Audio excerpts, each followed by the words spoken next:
भगवान शिव और माता पार्वती की भक्ति के लिए यूं तो सभी दिन और महीने महत्वपूर्ण हैं, लेकिन सावन के महीने का विशेष महत्व है।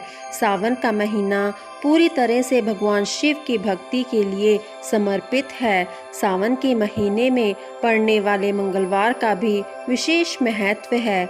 मान्यताओं के अनुसार मंगला गौरी व्रत सावन के प्रत्येक मंगलवार को मनाया जाता है। कहा जाता है कि माता पार्वती ने भगवान शिव को पाने के लिए कई व्रत रखे थे। उन्हीं में से एक व्रत है मंगला गौरी व्रत। विवाहित महिलाएं अपने पति की लंबी उम्र की कामना करके इस व्रत को रखती हैं। मंगला गौरी व्रत माता पार्वती की पूजा के लिए समर्पित है। अगर कोई संतान प्राप्ति की इच्छा से भी इस व्रत को रखता है तो उसकी मनोकामना जल्द पूरी हो जाती है। ऐसी मान्यता है कि इस व्रत को रखने से सुहागन महिलाओं को अखंड सौभाग्य की प्राप्ति होती है। साथ ही अगर किसी के दंपत्ति जीवन में समस्या चल रही है तो उसके लिए भी यह व्रत बहुत लाभकारी होता है। वहीं अगर कोई अविवाहित कन्या इस व्रत को रखती है तो उसे उत्तम वर प्राप्ति की मनोकामना जल्द पूरी हो जाती है। मंगला गौरी व्रत पूज्य की विधि। मंगलवार के दिन सुबह जल्दी उठें और स्नान आदि करने के बाद व्रत का संकल्प लें। इसके बाद अपने घर के मंदिर को अच्छे से साफ कर लें और माँ पार्वती और भगवान शिव की प्रतिमा समर्पित करें। इसके बाद माँ पार्वती को लाल रंग के वस्त्र अर्पित करें। फिर आटे का दीपक बनाकर दिया जलाएं। साथ ही उनकी पूजा अर्चना विधि विधान के साथ पूजा करें। इस व्रत को सभी पूजन सामग्री रख लें।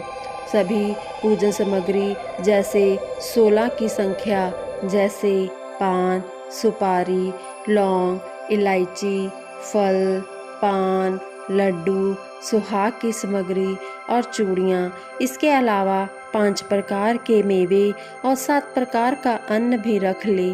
इसके बाद मंगला गौरी व्रत की कथा सुने।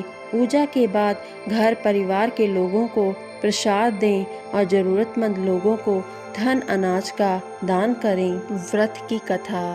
पौराणिक कथा के अनुसार एक समय कुरु देश में एक बहुत ही प्रसिद्ध राजा रहता था। वह बहुत ही दयावान, दयालु और अनेक कलाओं में निपुण था। उसके राज्य में समस्त प्रजा बहुत सुखी थी, परंतु राजा बहुत ही दुखी और परेशान था क्योंकि उसकी कोई पुत्र संतान नहीं थी।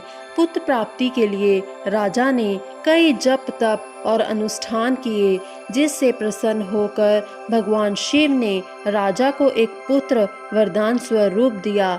लेकिन उसका जन्म के साथ उसके मरण की भी भविष्यवाणी कर दी कि तुम्हारा पुत्र 16 वर्ष तक ही जीवित रहेगा।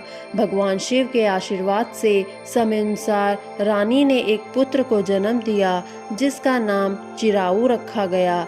जैसे जैसे चिराऊ बड़ा होने लगा, राजा और रानी को अपने पुत्र की अकाल मृत्यु की चिंता सताने लगी। राजा ने अपने राज्य के विद्वानों को बुलाकर अपनी चिंता बताई। विद्वानों के सुझाव अनुसार राजा ने चिराऊ का विवाह एक ऐसी कन्या से कर दिया जो मंगला गौरी का व्रत करती थी।